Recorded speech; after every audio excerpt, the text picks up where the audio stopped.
My enamel canner sat on the floor beside two empty peach baskets after G-May, clean and cool, with the old towel still tucked around its handles from the buggy ride. I was 24 years old and 3 years married. Eliza had just returned it from her kitchen, where we had spent the second of 2 canning days together.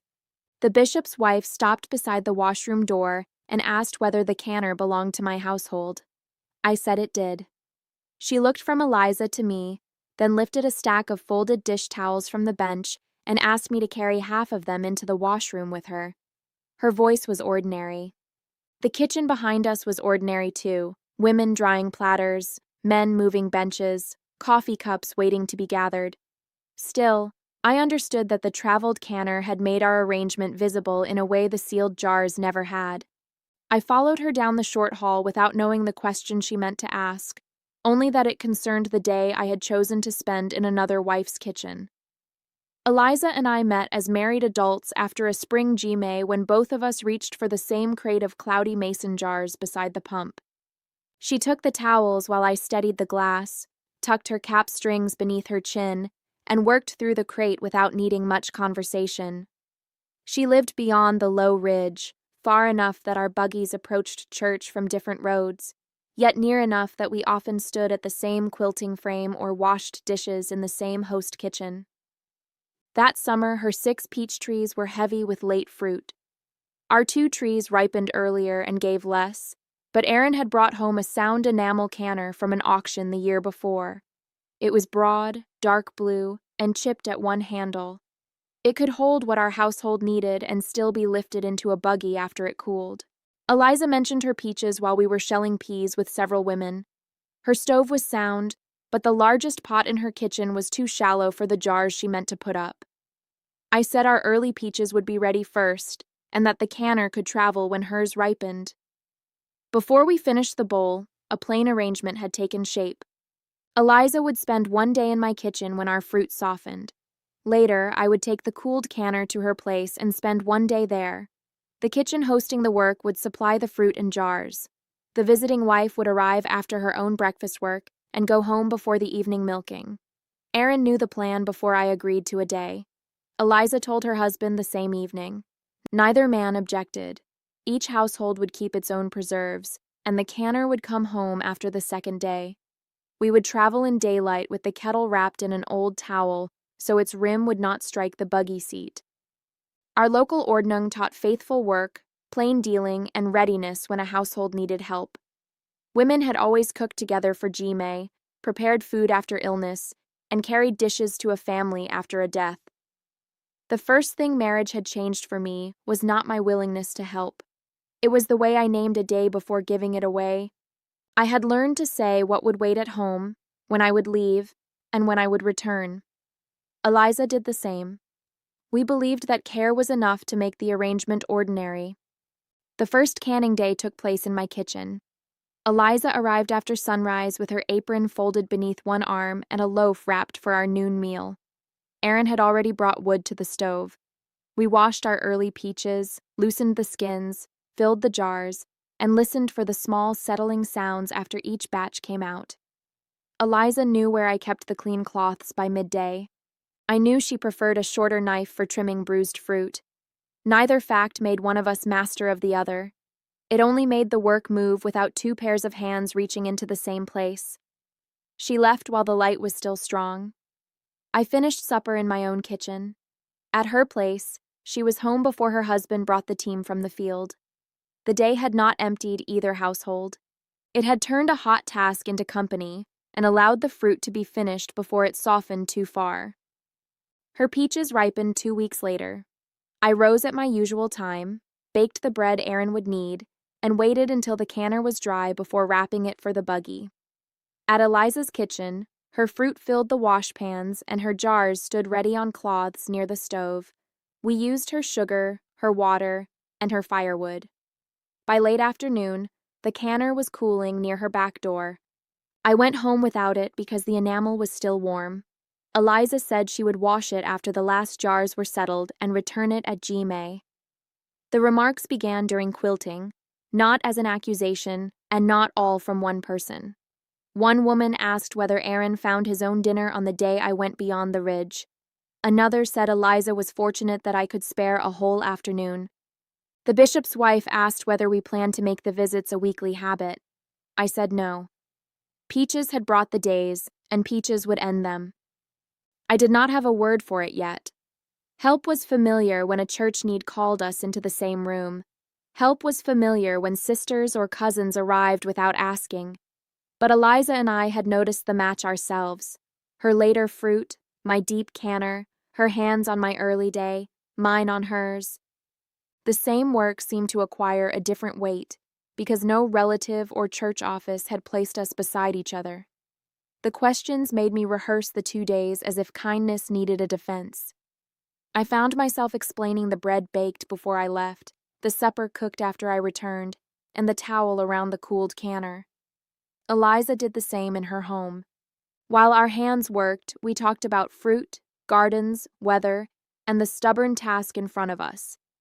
Yet even practical companionship could be treated as time that must first prove it had not been taken from somewhere else. The next Jime was held at a farm near Eliza's lane. She brought the canner in the back of her buggy, wrapped just as I had carried it to her. After the meal, she set it beside the washroom door where I would see it before we left. The 2 peach baskets were empty now. One had carried jars at my place, and the other at hers, but that afternoon they held only folded towels waiting to be returned to the host kitchen. Women called in Pennsylvania Dutch for missing spoons, while the men carried the first bench through the front room. If you value these quiet household stories, you may subscribe. And in the comments below, tell me about a practical arrangement that made 2 homes lighter because 2 people chose to share the work. I am interested in the ordinary object that moved between you, the kettle, the basket, the afternoon ride, and the way you kept the help clear without making it cold. I thanked Eliza and checked that the canner was cool before lifting one handle. We did not whisper. She asked whether the chip had grown during the buggy ride, and I said it looked the same. Then she went back to wrapping serving spoons while I returned to the drying table. The bishop's wife came through the kitchen carrying folded dish towels. She recognized the canner because she had once borrowed it from Aaron's mother for a church meal. She asked whether I had lent it to Eliza. I said I had carried it there myself and stayed to help with her peaches. She asked whether Eliza had first helped at our place. I said yes. Her expression remained calm, but her next pause lasted longer than the first. She asked who had arranged the 2 days. I told her Eliza and I had done so after speaking with our households. Around us, dishes struck softly against the drying table, and bench legs crossed the front room. She divided the towels in her arms, handed half to me, and said, "Bring these to the washroom with me when that platter is dry." I finished the platter slowly. Eliza stood 3 women away, speaking about the host family's beans, while I remained at the drying table. We each finished the work already in our hands. When the last drop left the platter's rim, I laid it in its basket, took the towels, and followed the bishop's wife. The short hall felt quieter with each step. The washroom door stood open, and late light from its small window fell across a galvanized tub and a row of pegs. Through the glass I could see men carrying benches toward the waiting buggies. Aaron was outside fastening our lunch basket behind the seat. He could not hear us, and there was no reason he needed to. The bishop's wife was trying to place a kind of help that had crossed a household line by our own choosing. We set the towels on the wash bench. She asked when I had left home for Eliza's place. I said after breakfast dishes and bread. She asked when I returned. I said before the cows came in. She asked where the finished peaches had gone. I said into Eliza's pantry because they were Eliza's fruit in jars. The canner alone had traveled home. Then she asked the same questions about the day in my kitchen. Eliza had arrived after her morning work, helped with our early fruit, eaten dinner with us, and gone home in time for her evening duties. Nothing from her pantry had been mixed with ours. The exchange was time and a cooled kettle, not one household taking possession of another household's food. The bishop's wife listened. Then she said, "Women often helped wherever the district sent them, because everyone could see which need had called and when the duty ended." Kinship made another kind of path. A sister could arrive with an apron and remain until the kitchen was settled, and no one wondered what claim brought her there. Eliza and I were neither assigned partners nor kin. We had seen the usefulness before anyone else named it. That was the part she kept circling. She asked whether Eliza would expect me whenever her work became heavy. I said no. She asked whether I would feel wounded if Eliza declined another day.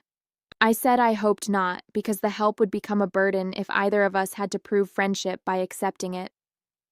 I watched a buggy turn in the lane. The returned canner waited just outside the room, too large to hide and too ordinary to deserve fear. I understood then that the bishop's wife was not trying to discover what we had done. She knew. She was asking how a wife could cross into another woman's work without making her own home secondary, and she had not yet spoken the sentence that would reveal how she arranged those loyalties in her mind. She took the lower towel from my stack and smoothed its folded edge against the bench. Outside, a harness buckle struck wood, then the pump handle rose and fell twice. We waited while another woman crossed the hall with a dish basket. When her steps had passed, the bishop's wife set the towel down and turned toward me again. She adjusted her apron at the waist while the pump sounded once more. I folded my remaining towel into a smaller square, then opened it again because the host kitchen needed every cloth at its full size. She straightened the top towel and looked at me.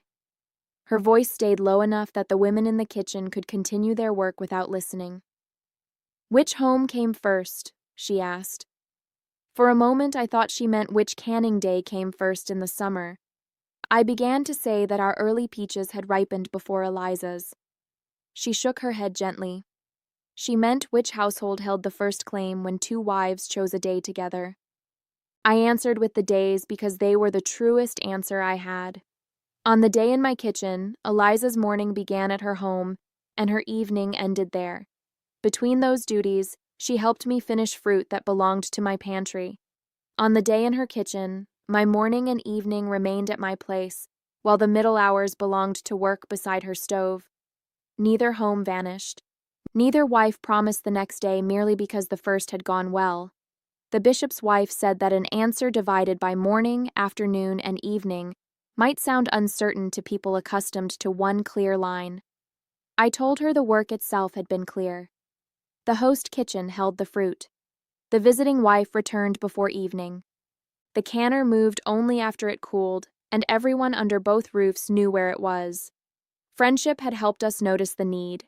It had not given either woman a claim over the other. She asked what I would do if Eliza needed help on a day my own kitchen could not spare me. I said I would stay home. She asked what I expected Eliza to do in the same position. I said the same. That answer seemed to ease something, though she did not smile. She said her worry was not that two women liked working together. She had seen helpful arrangements grow unclear when people were reluctant to disappoint one another.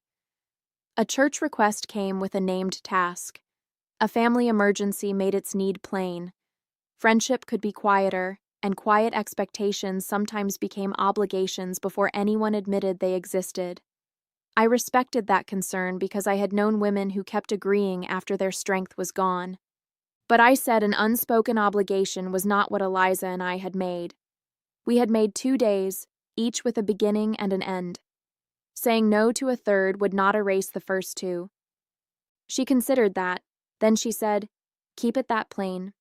She did not bless every future plan, and she did not forbid another.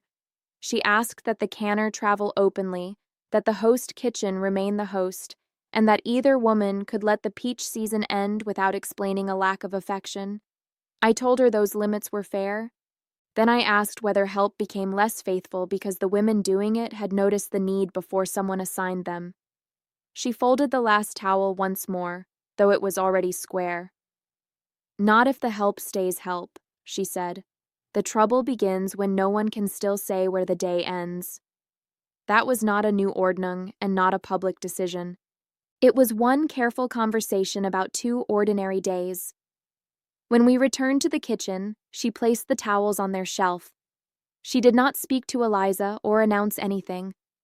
I lifted the canner by one handle, Aaron took the other when he came inside, and we carried it to our buggy. The peach exchange ended with the peach season. That mattered. A week after G-May, a last basket ripened at Eliza's place. She asked whether I could come for half a day. Our cellar shelves needed cleaning before rain, so I said I could not. Her answer was, "Then I will ask my sister." We spoke about the weather next. Nothing in her voice asked me to repay affection with a yes. Later that month, our final peaches softened together after a storm. Eliza was available and came after breakfast. We worked in my kitchen until the last jars rested on cloths. She went home before evening. The canner never left our place that day because our kitchen was hosting. No one needed to turn the arrangement into a permanent rule for it to be useful. At the next quilting, the bishop's wife asked whether the peaches were finished. I said they were. She nodded, passed me the thread scissors, and moved our talk to the next block. The question stayed in the washroom instead of following our hands around the frame. Eliza and I continued to enjoy one another's company. Sometimes that meant standing at the same quilting frame. Sometimes it meant 5 minutes beside the pump after G-May. Our friendship lived close to the work before us. We had learned the rhythm of working beside each other without crowding the task. The canner went back to its shelf after it dried. The chipped handle remained a chipped handle. I did not keep the old towel as a sign of anything. What stayed was a more useful habit. Before either of us proposed help, we named the host kitchen, the part of the day, and the point when the visitor would go home. We also allowed the other woman to decline without turning refusal into a verdict on the friendship. That habit did not separate us from our households.